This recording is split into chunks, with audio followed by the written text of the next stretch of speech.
So when it comes to all this discipline and these routines, is there ever a worthy excuse where you go, all right, I slipped today? I'm sure you've had days where there was some kind of failure. I mean, maybe not for you. For the average person, you might miss a workout day, you miss the routine, something comes up with family. What is a worthy excuse to lose that level of discipline for the day? No, I mean, what? Broken water heater, kid calls from school, sick, kid throwing up all through. I got 4 kids. I've done every one of these things that can happen has happened to me. The kid throwing up in the middle of the night, you're up all night with the little kid. You get taken to the hospital, taken to the emergency room. Water heater's broken, floors flooded, car what? Yeah, you name it. All these things. Life happens. Life happens. That's one of the reasons I say when people say, oh, do you ever take a day off? I say not voluntarily because life is going to give you days off where you can't, let's say, physically exercise because you got to take your kid to the emergency room because they slipped and cut their head open. Okay, well, you just got a day off. Sometimes travel. Look, I like to work out when I have to travel. I like to work out before I travel. But sometimes, that would mean I'd have to get up at 2:30 in the morning. And now I'm on 4 hours of sleep or 3 hours of sleep. I know that's not healthy. So you know what? Travel day with a really early flight, maybe that ends up being my day off. And look, life is going to give you days off. No big deal. If you slip off the path, if you fall off the path, and maybe you just feel like crap in the morning, that's okay. Now I can tell you, here's one small rule that I do have. If I get in that mode of where I feel tired, like, oh, I think I'm overworked, I think I'm overtraining, I think maybe I should just take today off, I won't take that day off. I won't take that day off. I'll say, okay, if I'm still tired tomorrow, okay, I get it. But if I wake up 4:30 in the morning, I go, man, I really don't feel like working out today. I think I might be overtraining. Cool. I'm gonna go work out right now. If I feel the same way tomorrow, then I get the day off. You don't want to rationalize the situation, right? You don't want to give yourself an opportunity to say, well, I'm because there's a million excuses you can come up with at 4:30 in the morning. I'm overtrained. I need more sleep. I need more rest. I think my circadian cycle is off. Whatever excuse you want to come up with at 4:30 in the morning, you can do it. You're smart. You can win that debate all day long. That's why I don't negotiate. I don't negotiate those things. I say, oh, if I'm still feeling tired tomorrow, I'll take a day off. Cool. Got it. But don't take today off. Save it for tomorrow. I like that plan.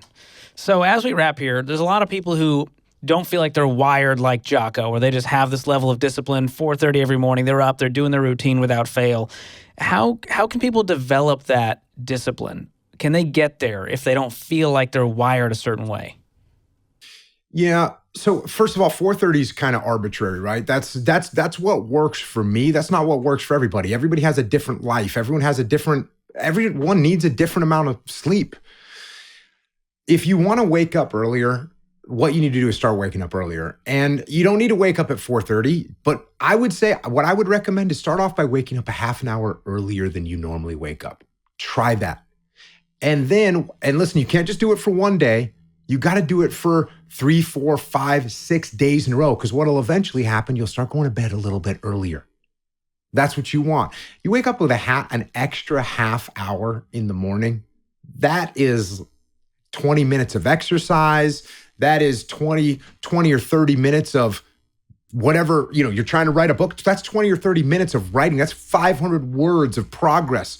You need to craft a couple emails to some clients that you haven't reached out to. 30 minutes, you can get that done. Oh, you get your morning routine done, and now you have a half an hour to sit there and have breakfast with your kids before they go off to school. But a half an hour, if you utilize it correctly, is a huge amount of time. So don't sit here and say, oh, I want you to wake up at 4:30 in the morning. No, but if you normally wake up at 7, try getting up at 6:30.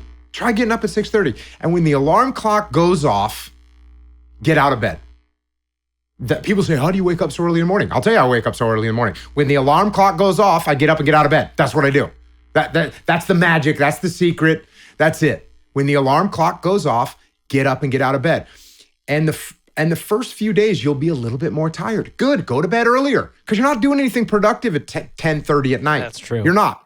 You're surfing the internet. You're looking at some stupid social media algorithm that's programmed to actually waste your time, to take your time away from you. That's what it's been programmed to do.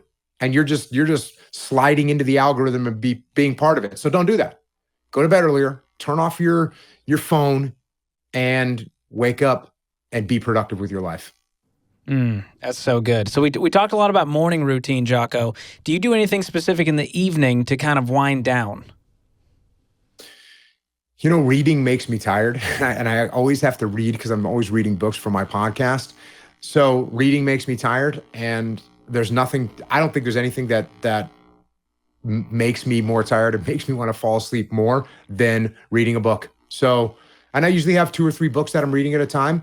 And if there's one that's let's say a really exciting book, or there's a really exciting section of the book, I won't read that one before I go to bed. But I've got some other book that I'm reading that I'm trying to learn about some aspect of psychology. It's a little bit dry. Maybe I'll read that book at night, and that'll send me to sleep. So I think reading is a good thing to send you to sleep at the end of the night. Yeah, as long as it's dry enough. Don't read a Jocko book. You'll get too pumped up. You'll never sleep. Save that for the daytime.